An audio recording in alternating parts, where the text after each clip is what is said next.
kamusta, at welcome sa ating video. Ang anime natin ngayon ay ang last part ng Season 2 Hero Academia, kaya naman kung fan kayo ng anime na ito ay magstay lang kayo at mag-enjoy sa panunood, simulan na natin. Dito ay hindi pa rin sigurado si Todoroki kung dapat niyang gamitin ang kanyang kaliwang bahagi. Nang biglang dumating si Bakugo dahil maling room ang napasok nito, sinabihan siya ni Bakugo na gamitin sa kanya ang buo niyang lakas. Dahil rito ay naitanong niya kay Bakugo kung gano'n na ba talaga ang ugali ni Midoriya noon pa man, ngunit naasar si Bakugo rito dahil parang baliwala lang kay Todoroki ang paparating nilang laban, kaya galit ito nang umalis na sinasabing dudurugin kita.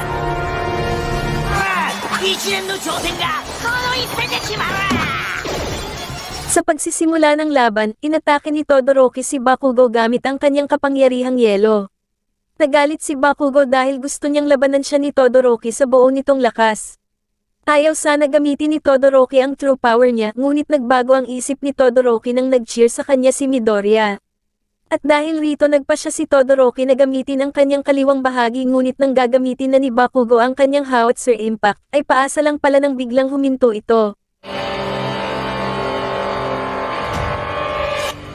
Ang pag-atake ay nagtulak kay Todoroki sa labas ng mga ring at natalo, na nagresulta kay Bakugo na pinangalanang champion dahil sa galit hinabol pa rin ni Bakugo si Todoroki, ngunit pinigilan siya ni Midnight. Pagkatapos ng laban, pinagbibigyan ni All Might ng medalya ang lahat. Ngunit ipinaalala sa kanya ng galit na si Bakugo na ang kanyang pagiging champion ay walang kwenta, sapagkat ang pakiramdam niya ay hindi ito nagpapatunay na siya ang pinakamahusay. Pinipilit siya ni All Might na kunin ito sa pamamagitan ng paglalagay nito sa kanyang bibig, at pagkatapos ay nagpatuloy upang tapusin ang seremonya. Umalis na si Lida para makita ang kapatid sa ospital at hindi na dumalo sa award ceremony. Matapos umuwi ang lahat para magpagaling, makalipas ang ilang araw nagpa siya si Todoroki na puntahan ang kanyang ina na hindi niya nakita sa loob ng maraming taon.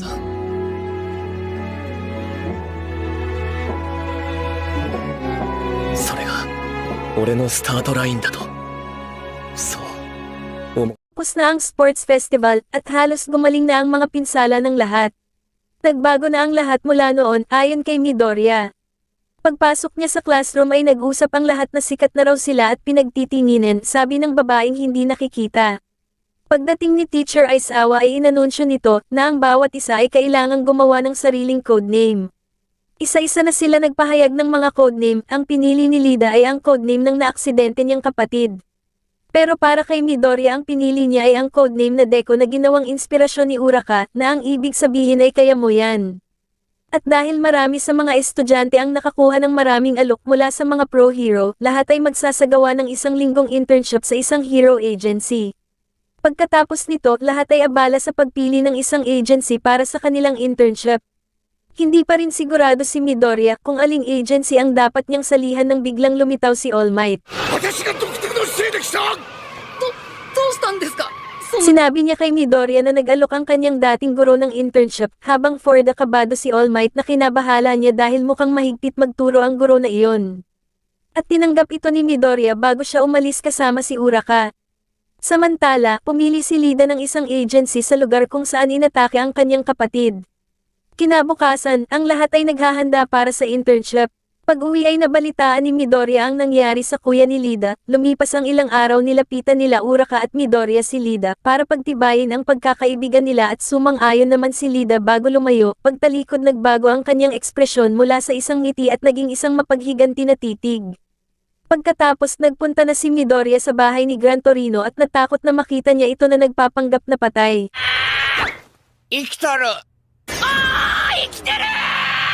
Nagsimula na ang internship program at naglakbay si Midoriya para makilala si Gran Torino, ngunit nagulat siya rito dahil mukha itong ulyanin na matanda, at iba ang itsura nito sa inaasahan niya. Nagsimulang umalis si Midoriya hanggang sa ipakita ni Gran Torino ang kanyang kapangyarihan, at hamanin si Midoriya na labanan siya.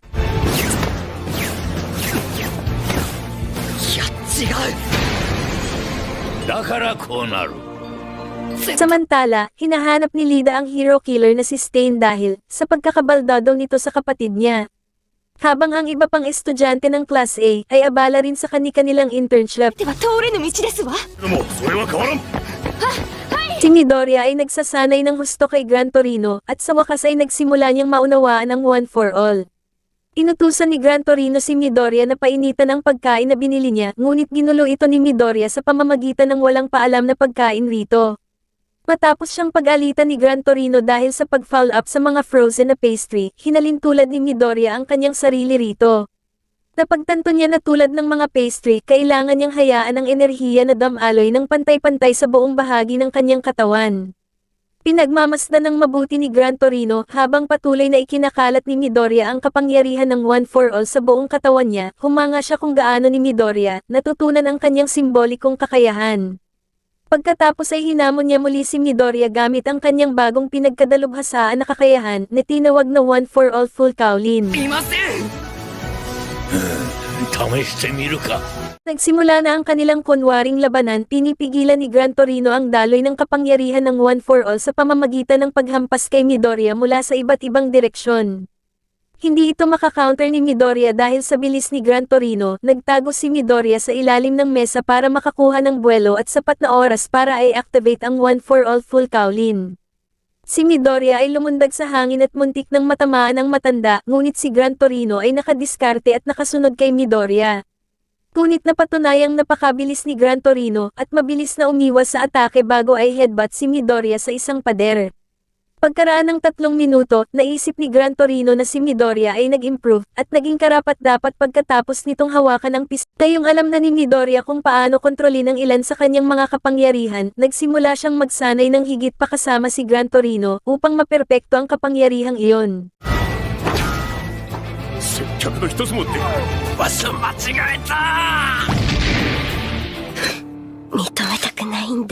Pumunta ang kwento kina Shigaraki, at dito ay tumanggi si Stain na sumali sa League of Villains, pero may isang bagay na nagkasundo sila bago ito tuluyang umalis sa kampo ng League of Villains para bumalik sa Hoso City upang pumatay pa ng mga hero.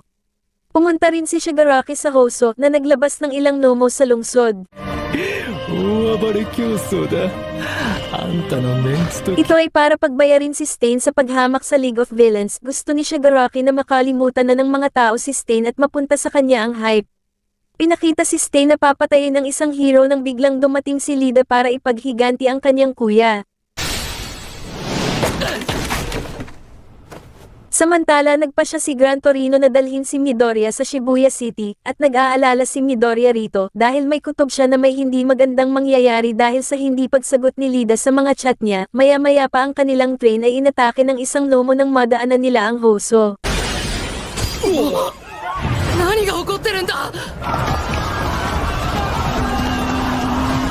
Ang Hoso City ay sinasalakay ng Stain at ng 3 nomos na inilabas ng League of Villains. Nakipaglaban si Gran Torino sa nomo na sumalakay sa kanilang train at banilinan si Midoriya na wag aalis sa train, ngunit pasaway si Midoriya at hinanap sa lungsod si Lida dahil alam niyang sa Hoso City pumasok si Lida bilang intern. Pumunta ang kwento kay Lida at wala itong laban kay Stain at balak ng tapusin. Si Stain ay may matinding galit sa mga pinaniniwalaan niyang peking bayani, maya-maya pa ay biglang dumating si Midoriya upang pigilan si Stain na patayin si Lida, at dito ay nagsimula ang labanan.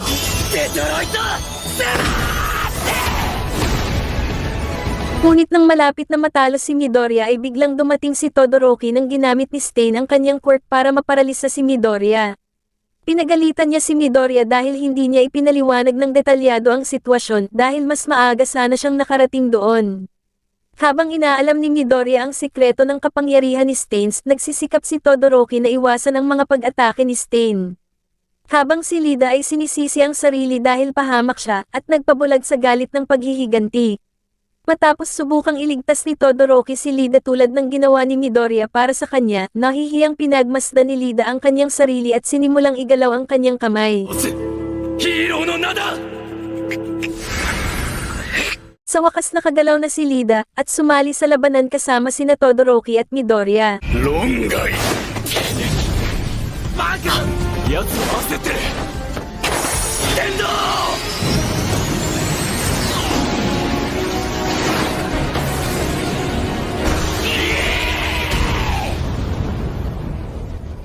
Dito ay tinalo nila Endeavor at Gran Torino ang isang nomo.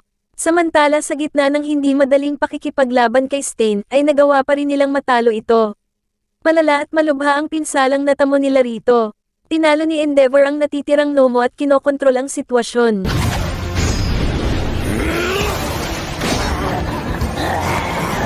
Kinapos nila ang walang malay na si Stain habang pinasa naman ng mahinang hero, ang sugatan sa laban na si Midoriya palabas ng kalye. Nakita sila ni Gran Torino at pinagalitan si Midoriya dahil sa pag-alis ng tren. Pagkatapos ay dumating ang iba pang mga pro upang tumawag ng ambulansya para sa mga sugatan at ng pulis upang arestuhin ang hero killer. Habang si Lida ay humihingi ng paumanhin sa kanyang mga kaibigan dahil sa pagkakasangkot nila sa laban. Kaso maya-maya pa ay nakuha ng isang lomo si Midoriya ngunit biglang gumalaw si Stain at ginamit ang kanyang quirk para pigilan ito. Iniligtas niya si Midoriya sa pamamagitan ng pagsaksak sa utak ni Nomo. Sa kabila ng matinding pinsala, sinabi ni Stain na ang mga peking bayani at ang mga kalunos-lunos na kriminal sa lipunan ay dapat linisin upang lumikha ng isang mas makatarungang lipunan. Sabay pinakita nito ang matindi niyang galit at naghamon na subukan siyang hulihin. Napatras ang lahat kasama na si Endeavor dahil sa presensya.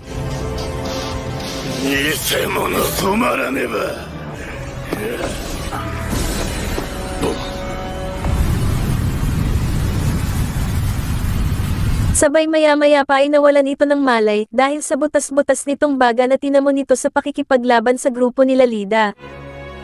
確かに相手に立ち向かっていた。 Sunod ng pag-aresto kay Stain, naging viral ang video nito na nagpapahayag ng kanyang mga pananaw sa kasalukuyang mga bayani at mas maraming tao ang nahuhulog sa mga pananaw na iyon. Sa pagkakakulong kay Stain, nagsimula silang magtipon patungo sa League of Villains. Samantala, ang papuri para sa pag-aresto ay napunta kay Endeavor upang matiyak na si Lida, Midoriya at Todoroki ay hindi maaaresto sa paggamit ng kanilang mga kapangyarihan ng walang pahintulot. Humingi ng paumanhin si Lida para sa kanyang padalos-dalos na pagkilos at nagpa siya na pagbutihin ang kanyang mga desisyon. Kinumpirma ni Kirishima na ang location ipinadala ni Midoriya kanina ay isang SOS, ngunit siya at si Tetsu Tetsu ay nahuli at pinarusahan ni Fourth Kind dahil sa pagiging huli sa internship. Samantala sa wakas ay nakapagpatrolya si Momo at Yeruso kasama si Uwabami pagkatapos kunin sa isang commercial kasama niya. Tinawagan naman ni Uraka si Midoriya tungkol sa insidente, na kinakilig ni Midoriya dahil halata na nag-aalala ito sa kanya. Dito ay tinawagan ni Gran Torino si All Might at pinagalitan siya dahil binawi ang kanyang lisensya sa pagtuturo at nakadak ang kanyang sweldo dahil sa pasaway na si Midoriya. Pero okay lang naman raw dahil wala naman siyang balak bumalik sa pagtaturo kaya ayos lang nawala ang lisensya niya. Humingi naman ng tawad si All Might at sinisisi ito sa sarili niyang hindi sapat ang kakayahan sa pagtuturo kay Midoriya. Ngunit si Gran Torino ay nababahala na ang liga ng mga kontrabida ay dumami sa ilalim ng ideolohiya ni Stain dahil nagkaroon ng koneksyon sa pagitan ng mga nagkalat na masasamang tao sa paligid. Pinayuhan niya si All Might na sabihin kay Midoriya ang lahat tungkol sa kanyang sarili pati ang one for all sa tamang panahon sabay tinapos ang tawag. Dito ay pinag-usapan ng dalawang lalaki ang tungkol sa backstory at ideolohiya ni Stain sa isang hostess bar. Matapos sabihin ng isa sa kanila na maaari siyang magretiro dahil sa pagbaba ng krimen dahil sa presensya ni All Might. Ang lalaking humihit-hit ng sigarilyo na nagsasabi na ang mga salita ni Stain bago mawalan ng malay ay magbibigay inspirasyon sa maraming kriminal. Na makiisa sa organisasyong pinaniniwalaan nilang kaalyado ni Stain, ang League of Villains. 野郎を倒す算段を考えてたんだ。手首を引きながら首を押す。やがて大輪の花を咲かせるの。演歌歌手が地方巡業するのと同じよ。ああ、声が小さい。フォースカイドさん。行くぞ。プロヒーローだ。おとなしくしろ。 Pumunta ang kwento kay Suyo na may codename na Froppy. Ginagabayan siya rito ni Sirius at ang master nila na si Selkie. Na mahilig magpa-cute kahit hindi naman bagay. Pagsapit ng gabi ay may natanggap sila na alarma na may nakapasok na mga illegal smugglers sa kanilang ruta. Hanggang sa may nakitang bangka si Selkie at agad itong pinuntahan kaso naisahan sila at natrap rito. 見せられるよな。いやつかねえのか。Ginamit ni Selkie ang kanyang quirk para makontakt si Sirius para sabihan ito sa mga nangyari at ituloy ang paghuli sa mga smuggler. Tinuloy na nga nila ang paghahanap hanggang sa may nakita silang isang bangkang pang-isda. Nahuli nila rito ang isa sa mga kriminal hanggang sa lumitaw ang mastermind na si Innsmouth at nagsimulang salakayin sila. Ibinalot niya ng kanyang mga galami si Sirius at pinagbantaan na dudurugin ito kung hindi sasabihin ni Froppy sa kanyang mga master na itigil ang paghahanap at sabihing nakatakas na ang mga smuggler. Dito ay naalala ni Froppy ang sinabi sa kanya ni Sirius na magtiwala lang tayo kay Captain Selkie at sinabi pa rin niya ang location ng mga smuggler at dahil rito ay nagalit ito at naglaban na sila. Hanggang sa nahuli ng kalaban si Froppy at nang malapit na siyang tapusin, biglang dumating si Selkie at matagumpay na natalo ang kontrabida sa pamamagitan ng paggamit ng kanyang spotted silkworm. Sinabihan ni Froppy si Sirius at sinabing natuklasan niya kung ano ang mahalaga sa pagiging bayani. At ang mga kriminal ay tuluyang naaresto, lahat at ang Coast Guard ay nagpapasalamat kay Froppy para sa kanyang ginawang pagtulong. させてしまったね。すまない。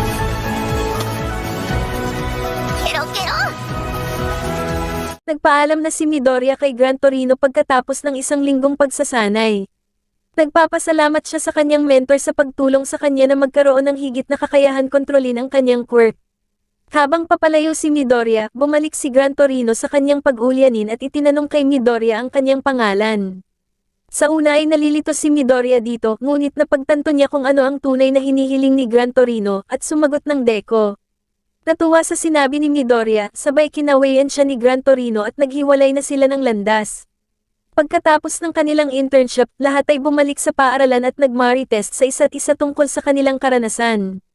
Inamin ni Ojiro na natatakot siya sa pwedeng mangyari kung dumating si Stain sa USJ at sinagot naman ito ni Denki na medyo kulang hero killer dahil sa kanyang personalidad.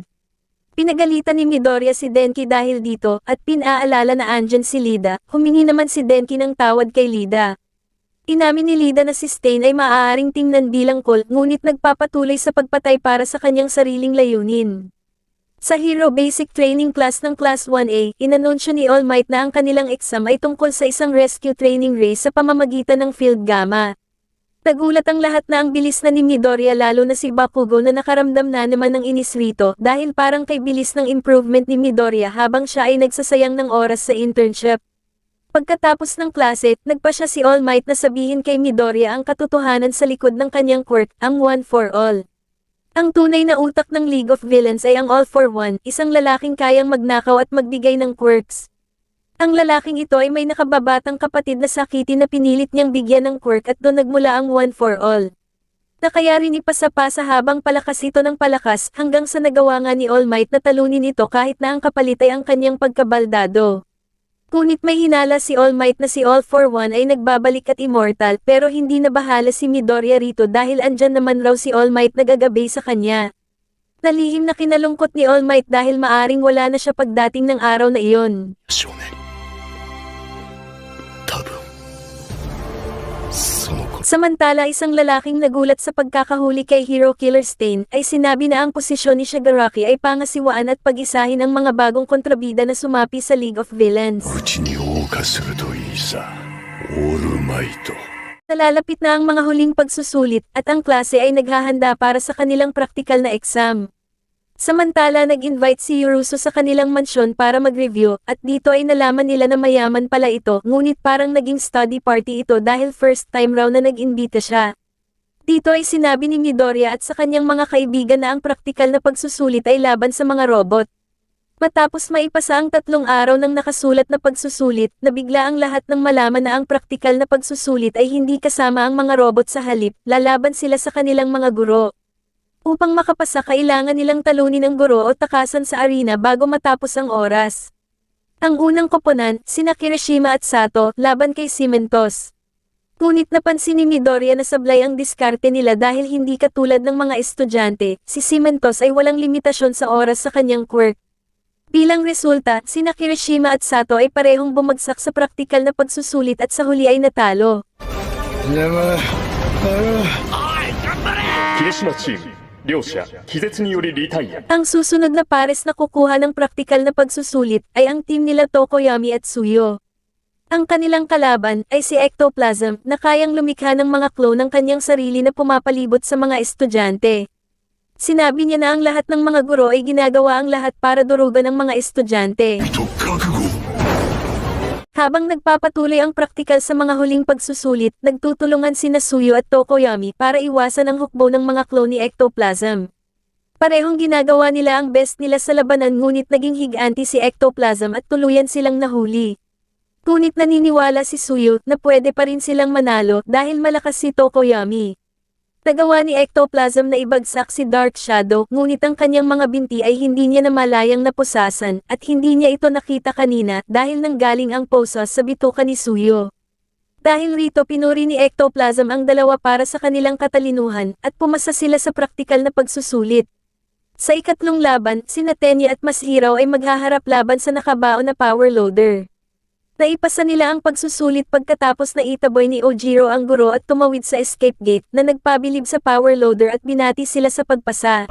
委員長なかったことまあまあ合格だよ Sa ikaapat na laban, sina Todoroki at Yurusu na nasira ang kumpiyansa matapos na madaling talunin ni Tokoyami sa sports festival ay nagtangkang umiwas sa court ni Aizawa.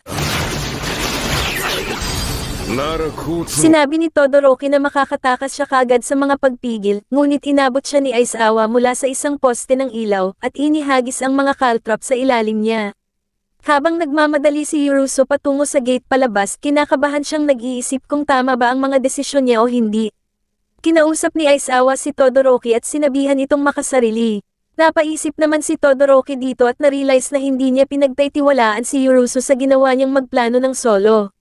Maya-maya ay bumalik si Yurusu kahit nalilito para iligtas siya. Dito ay nagtiwala siya kay Yurusu at ibinunyag kung bakit niya ibinoto bilang isang presidente ng klase si Yurusu ay dahil raw sa matalino ito.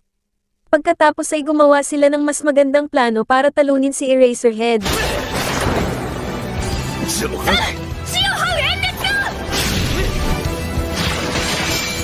リチノール合議 Pagkatapos ay pinasalamatan ni Todoroki si Yurusu sa pagtulong sa kanya na maipasa ang praktikal na pagsusulit na ikinaiyak ni Yurusu. Ang sumunod na laban ay ang team nila Uraka. Sinubukan ni Uraka at Hyuga na iwasang masipsip sa black hole ni 13. Nang biglang tinanong ni Hyuga si Uraka kung may gusto siya kay Midoriya, na kinagulat ni Uraka at dahil rito ay napabitaw ito at nagdulot ng hindi inaasahang resulta sa kanilang laban kay 13. Sunod rito ang exam nila Denki at Mina kalaban ng principal. Tinangka ni na Denki at Mina na iwasan ang mga gusaling ibinabagsak ni Principal Nezu. Umisip naman sila ng paraan rito ngunit talagang matalino at brutal ang principal kaya nabigo silang pumasa at natalo. Sina Kyoka at Koji, na parehong may sound-dependent quirks, ay nagpupumilit na makabuo ng isang diskarte laban sa napakalakas na ingay ni Present Mike. Tinanong ni Kyoka si Koji kung kaya niyang kontrolin ang mga insekto sa paligid ngunit sa una ay pabebe pa ito kaya nag-struggle sila rito. Sa huli nagawa niya paring utusan ng mga insekto at natakot si Present Mike at napilitang payagan sina Jiro at Koda na makatakas. Sunod naman ang Team Mezzo at Torres, gumawa si Mezzo ng distraction para bigyang daan si Toro ng opening laban sa sniper at mabilis naman ito na uto kaya naisahan nila ito at nakapasa sa pagsubok. Dito ay mabilis na kinuha ni Midnight si Hanta, na iwan si Menete na mag-isa laban sa kanyang quirk at for the takbo lang si Menete dito.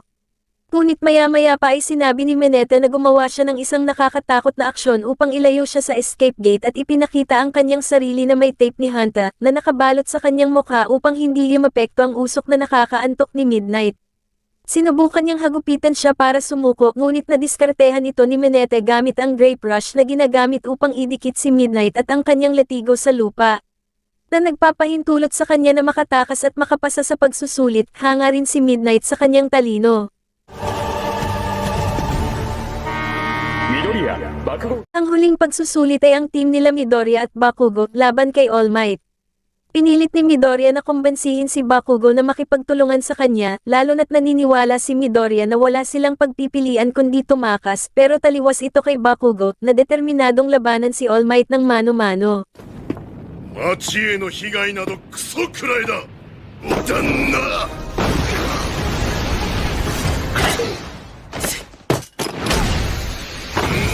Noong malapit na silang tapusin ni All Might, ay biglang nasabi ni Bakugo na mas gusto niyang matalo kesa makipagtulungan kay Midoriya.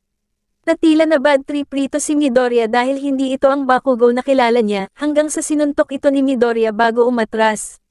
Matapos alalahanin ni Midoriya ang oras noong elementary pa sila, kung saan ipinagtanggol ni Bakugo ang kanyang sarili mula sa mga bully. Humanga rito ang kanyang mga kaibigan tungkol sa palagi siyang nananalo. Dahil rito ay nagising si Bakugo at pumayag na makipagtulungan sa kanya kahit na siya ay galit pa rin sa sitwasyon. Kahit na nabawasan ang lakas at bigat ni All Might, parehong nahaharap ang mga estudyante sa malubhang pinsala habang inilalagay nila ang lahat ng mayroon sila sa laban. 覚えてるんだ